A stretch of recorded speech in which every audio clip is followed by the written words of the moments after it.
Bonjour et bienvenue dans Archi Urbain, l'émission qui vous parle d'architecture et d'urbanisme à Bruxelles. Je suis en compagnie de Raphaël Horst du bureau d'architecture Horst et Balerio.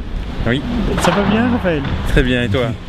Monsieur Balerio, Nicolas de son prénom, est en train de tenir une sorte de ces plans d'architecture du bâtiment dont nous allons parler ici et qui nous protège de la pluie parce que ça fait la 4e fois que nous reportons ce rendez-vous. Mais comme il pleut tout le temps en Belgique, on va quand même faire cette émission, Raphaël, tu veux bien? Oui. Bon, ce sera comme ça. Alors, Raphaël, nous sommes où ici? Alors nous sommes au Comte de Flandre. Voilà, le métro est juste là. Nous sommes au centre de Molenbeek, donc vraiment dans le centre historique, à côté de la maison communale qui est juste derrière moi. Et donc c'était un projet remporté dans le cadre d'un concours que nous avons fait en association avec Maud de Reyck et Laurence Rey.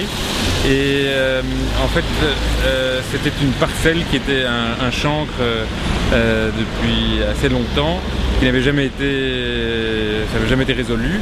Et donc sur base, dans le cadre d'un contrat de quartier, il y a eu un concours que nous avons remporté pour ce projet.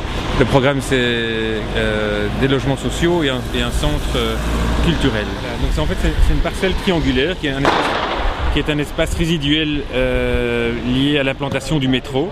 Donc il y avait une maison qui avait été partiellement démolie pour faire passer le métro et il restait un triangle comme ça mal attribué, comme certains coins on voit qui n'ont pas été faits à Bruxelles, n'ont pas été traités pour ça d'autres endroits à Bruxelles.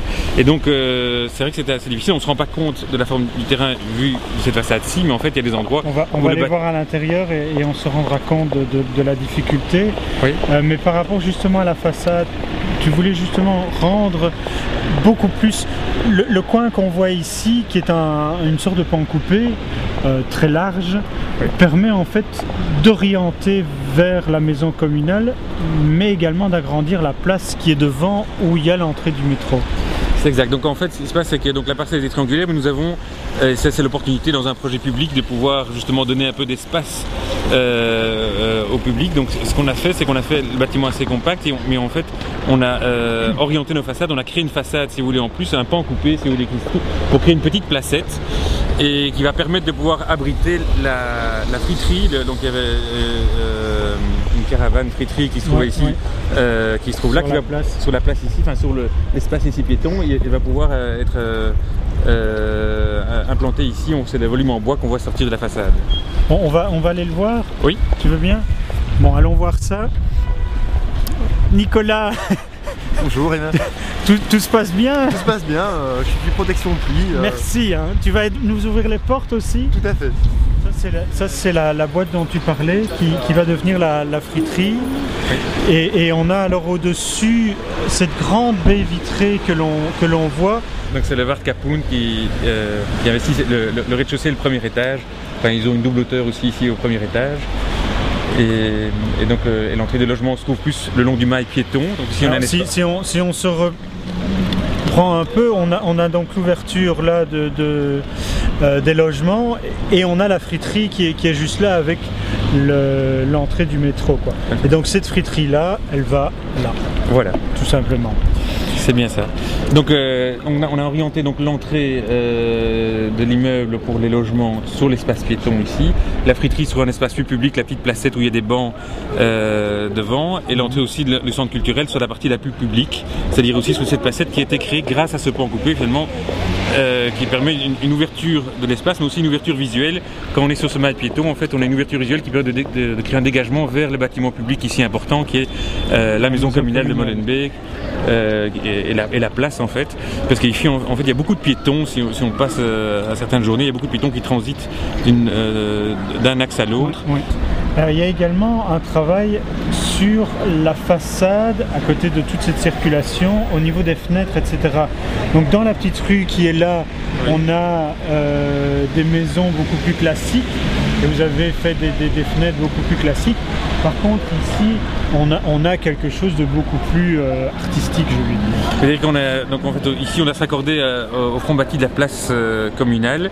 On se retrouve avec toute une série de maisons néoclassiques, et en fait on n'a pas voulu faire un trop gros contraste, on a voulu s'intégrer quand même à tout ce front bâti, et on a fait un peu un point qui termine la phrase finalement de la lecture de toutes ces façades, tout en jouant, dialoguant avec elles, ce qu'on a là-bas.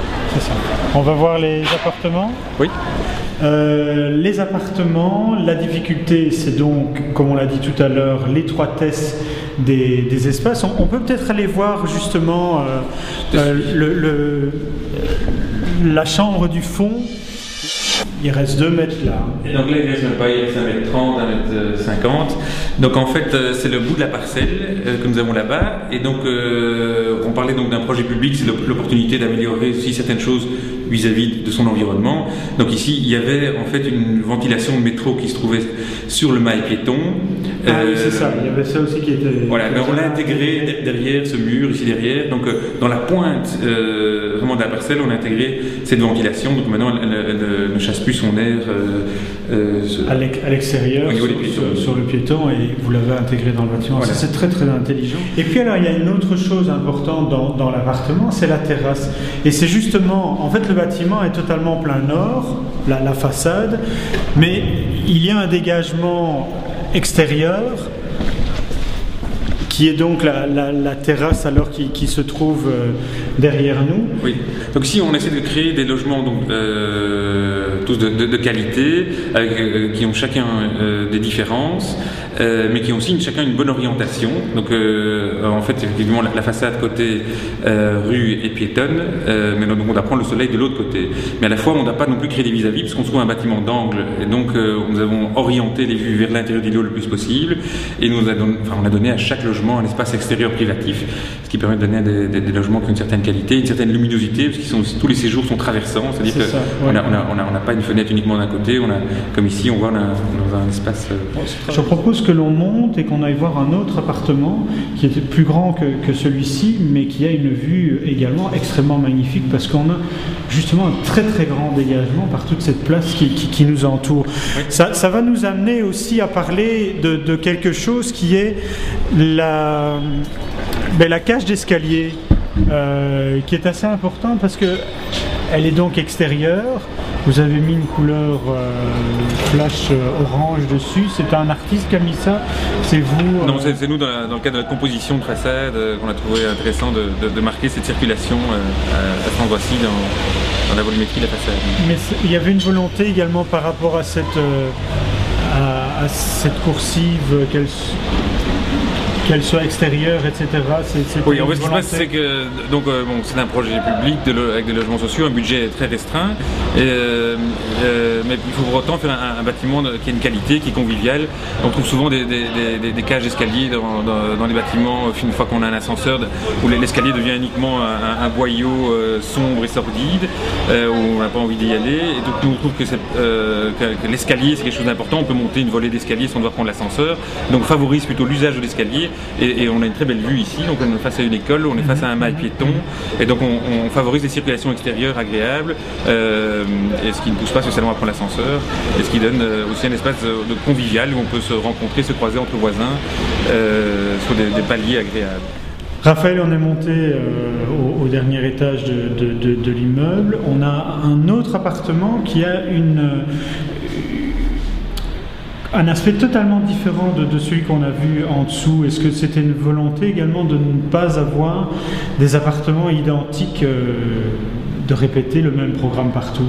Oui, donc là, on a un programme qui nous a imposé de faire en tout cas un certain nombre de logements, 2 ou 3 chambres.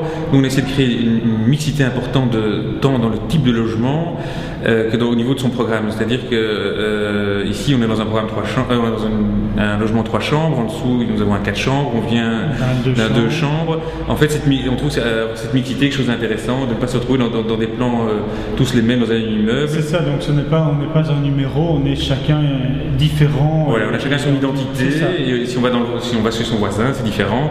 Et on a donc spatialement aussi des qualités différentes, on tire parti aussi de l'endroit où on est. Par exemple, ici, on est dans le bâtiment d'angle, dans le logement d'angle au dernier étage. Ici, on peut presque voir le bourgmestre travailler dans son bureau ici en face. Dans son bureau. Et on a un dégagement. On a à nouveau une très belle terrasse et on a un dégagement magnifique sur l'ensemble des places d'où on était tout à l'heure. Bon, on va se quitter ici, Raphaël. On est donc dans le centre culturel, dans l'espace culturel qui est donc le rez-de-chaussée et partie du premier étage, le premier étage également, puisque on voit d'ailleurs mieux que tout à l'heure dans les appartements les 2 mètres là au fond et la difficulté vraiment par rapport au terrain et la proximité avec tout ce qui se passe. Bon, merci Raphaël, on se retrouvera pour d'autres aventures. Avec plaisir. Et est-ce que tu crois que Nicolas nous a fait une petite surprise, un petit verre, je ne sais pas. C'est probablement là-bas à la cafétéria. À la cafétéria du centre culturel. Bon, on va aller voir ça et à bientôt dans Arches Urbain. Avec plaisir, à bientôt. Merci beaucoup, au revoir. Au revoir.